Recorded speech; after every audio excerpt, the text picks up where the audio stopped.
You can't hurt me. I can't, but you disappearing is enough for me. You know I'll never fully be gone. I know, but I can silence you. Then do it! Silence me!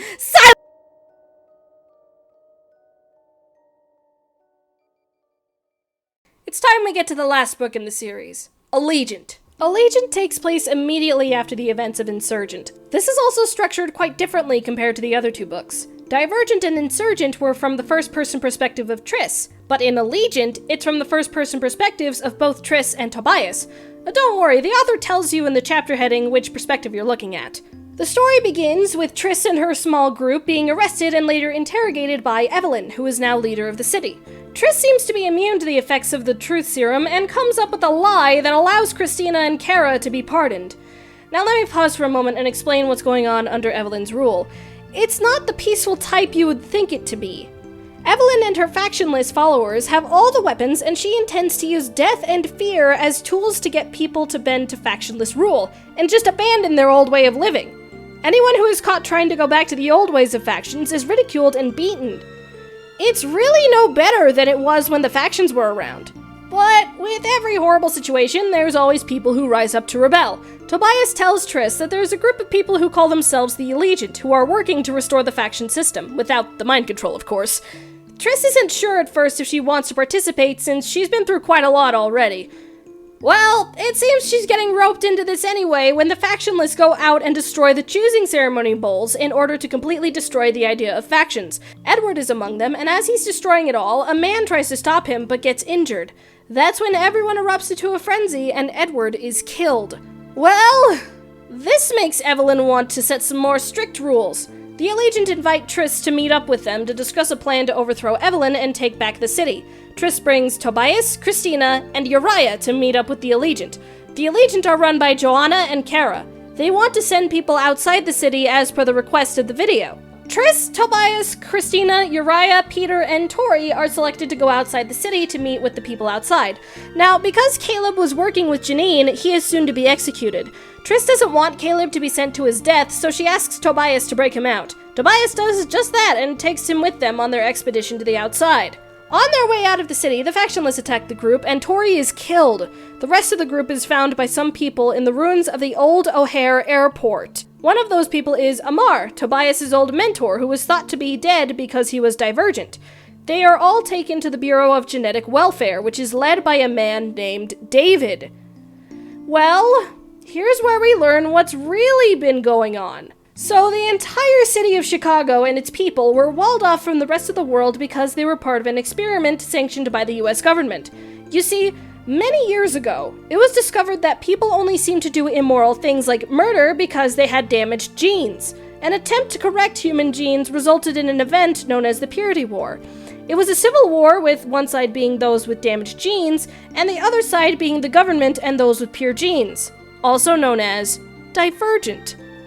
It was very destructive, and it wiped out most of the population of North America. It's also said that the war started with conventional weapons, but then eventually moved to biological warfare, which likely explains why the serums were invented. The Bureau of Genetic Welfare was formed as a means of combating genetic damage. Now, how did they do this? Isolate a bunch of people into cities and use methods to help spread the population of pure genes. That's why the video said that when there's a large enough divergent population, the people can leave and be part of society. Well, that does explain a bit. Now, David gives Triss her mother's journal that goes over her life before she was sent to Chicago. Apparently, Triss's mom is from Milwaukee and joined the Bureau. Then, she was integrated into the city where she passed herself off as a Dauntless, since she had tattoos. But the people she stayed with had their memories manipulated so that it was as if she was always there. Triss's mom was supposed to take the aptitude test and join the Erudite to stop divergent people from being killed, as Janine's predecessor had started killing divergents. Well, it turns out Triss's mom fell in love with an erudite man, Triss's father, and they both agreed to join abnegation where they planned to live happily. Some of the divergents who were rescued by the Bureau were Amar and Tori's brother, George. Back to our protagonists. Triss learns that she is in fact genetically pure, while Tobias, despite having divergent symptoms, is not genetically pure.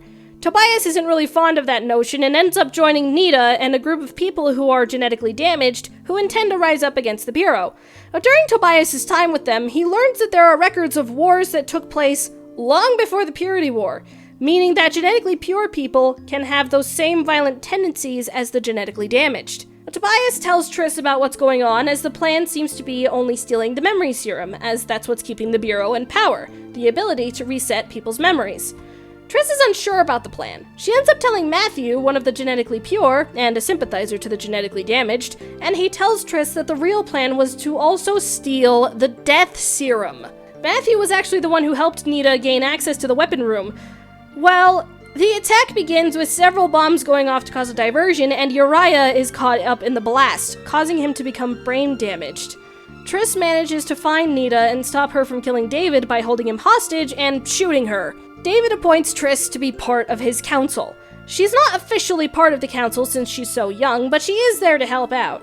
Now, Matthew has shown Triss that the Bureau has the simulation serum that was used to control the Dauntless and launch the attack on Abnegation. This can only mean one thing. The Bureau was the one who supplied that serum to Janine. Tobias learns from examining the security footage on the city that Evelyn has banished Marcus, but he hasn't left the city. He is working together with Joanna in hopes of overthrowing Evelyn. They steal weapons from the factionless, and in response, Evelyn plans to release the death serum. Since the city of Chicago is currently killing each other, David wants to save the experiment by using the memory serum, in the form of a virus, to erase the people's memories and have them start over. I'm sure it's already been implied that the genetically pure think of the genetically damaged as lesser beings. Animals, if you will. But Triss sees them all as the people they are. Triss has an idea to release the memory serum inside the Bureau, because, in the words of Triss, it'll erase the phrase genetically damaged from everyone's vocabulary. Meanwhile, Tobias, Christina, and Peter, with help from Amar and George, will go back into Chicago to give anti-serums to Uriah's family and Christina's family. Tobias takes a vial of memory serum with him in hopes of ending the conflict between his parents by wiping out one of their memories. He confronts Evelyn, but he doesn't give her the memory serum. Instead, he gives her the option to choose. She can choose the peaceful way, or she can choose to be just like Marcus. Evelyn chooses the peaceful route and meets up with Marcus and Johanna. Marcus is fully bent on violence, but Johanna stops him and agrees to Evelyn's terms. Evelyn exiles herself for 2 years, and Marcus is forbidden from leading Chicago. Also, Peter wants to better himself, so he takes the memory serum to start his life anew. But what about Triss? What's going on at the Bureau? Well, Caleb volunteered to take on the suicide mission of exposing the memory serum. How he would do that is walk through the death serum in a clean suit, which only delays the serum from getting in, and get into the weapon room to expose the memory serum. But stuff goes wrong, and Triss decides to go in his place. She is somewhat immune to the death serum, but guess who happens to be in the weapon room? David. Triss manages to get to the control panel and unleash the memory serum, but David has already shot her. Twice. Triss sees a vision of her mom embracing her. Then she dies. Tobias, Christina, and Peter return with Uriah's family, only to be told that Triss was killed. Tobias nearly takes the memory serum in hopes of relieving his grief, but Christina stops him. She knows that's not what Triss would have wanted. Uriah's family are with him when Uriah's life support is unplugged. There's an epilogue at the end that takes place 2 years later. Chicago is reopened to the world, and people can coexist in peace regardless of genetic purity. Tobias is an assistant council member under Johanna. Evelyn has returned from exile and stays with Tobias. To celebrate Choosing Day, Tobias, Christina, Caleb, Zeke, Uriah's older brother, Shauna, Kara, and Matthew ride the zip line from the Hancock building, where Tobias scatters Triss's ashes and accepts her sacrifice. Well, that's how the trilogy ends, with peace of mind and the idea that we can move on and be mended. Let's analyze! Okay! Let's talk genetic purity. So David actually mentions that everything was peaceful before the Purity War because everyone's genes were perfect. But that's not the case since there were records of older wars, which means the genetically pure people were capable of such violence as well. Triss also points out that Marcus is quite cruel despite him being divergent. However, that is simply passed off as Marcus mimicking what he sees from the genetically damaged since he's been surrounded by them his whole life. Well, Triss and Uriah have been around genetically damaged people their whole lives, and they're perfectly fine! This shows one of two things. 1. The Bureau and the government are so desperate to blame one thing to be the cause for all this violence that they refuse to believe that those with genetic purity are also capable of such evil. 2. No one really knows what it means to be human. Look at the people who are labeled as genetically damaged like Tobias. They have empathy and are able to care for people. And I've already mentioned Marcus and his violent tendencies. Also, we don't fully know how much of what David said is true. We don't even know the full cause of the Purity War. Anyway, I'll go into this in more detail in the series analysis, but there's a lot of themes of grief and how to handle it here. I know there's plenty of examples, but I want to go over Tobias. He's nearly wiped his memory to ease the pain, but he realized over time that this would not help at all. If anything, Tobias realized that he had to focus on keeping her memory alive so that she would be remembered forever.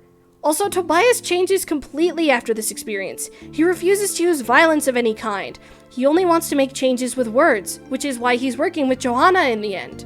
Also, I want to talk about Peter for a moment. He wants to better himself. He knows he does, but he knows himself well enough to know that he won't better himself, and he'll just continuously feel guilty his whole life. He started off as a rival to Triss, but ended up her ally one way or another.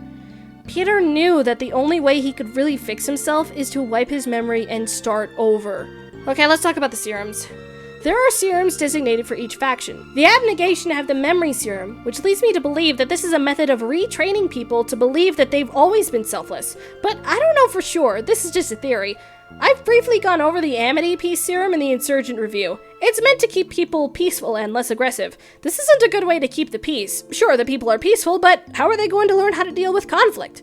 The Candor, of course, have the Truth Serum, but this makes them very insensitive to the point where they will be honest about literally everything. One phrase common in the Candor is omission is still a lie, meaning even if you avoid telling the truth right from your head, it's still considered a lie. That's very insensitive. The Dauntless Serum was the Hallucination Fear Serum. Sure, it's very important to face your fears, but as we've seen from Tobias, it's unhealthy to face them a lot and become obsessed with eradicating them. Our fears never truly go away. They're always present. I'll go into this in more detail in the series analysis. The Erudite Serum is the Death Serum. Why they were given the power to kill, I don't know. I have a theory, but it might have to do with the experimentation or even the idea that if someone finds out too much about the outside world, they will be killed. I mean, that's what was happening to a lot of the Divergent. There's a lot more to cover inside Allegiant, but I'll go over that in the series analysis. Overall, this is an entertaining read, but I wouldn't say I was glued to my seat the whole time. Out of all the books in the trilogy, this is my least favorite. The reason being is that it felt like all the evil just wouldn't stop. Now that's common in a series, don't get me wrong, but I feel like the way it was executed here just felt like too much. I was hoping the characters would at least get a small break so they can recover from all the stuff that's happened, but it never feels like that. It's also at a much slower pace compared to Insurgent. Sure, stuff is going on, but there's a lot more calm moments and breaks. This is likely to help the reader understand the information that the protagonists have just found out.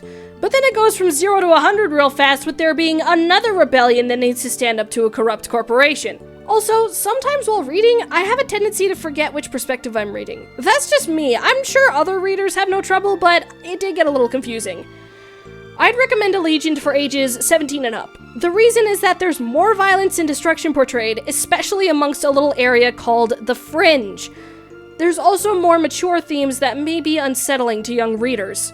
Now, there was a film adaptation of Allegiant, and since this was released back when all book-to-movie adaptations wanted to be like Harry Potter, there was going to be a part 2 called Ascendant. However, since Allegiant didn't do very well in the box office, Ascendant was eventually cancelled. I haven't seen the Allegiant film, and looking at the plot synopsis, it seems there were a lot more liberties taken to give the movie more of a science fiction feeling to it. It doesn't make sense to me. I will admit that Allegiant had some intense moments and a satisfying ending, but in my opinion, it could have been better.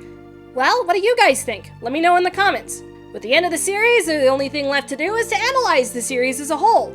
We'll take a look at how connected the books were and which themes popped up the most in all 3 books. I hope you'll tune in next week for the series analysis. Happy reading!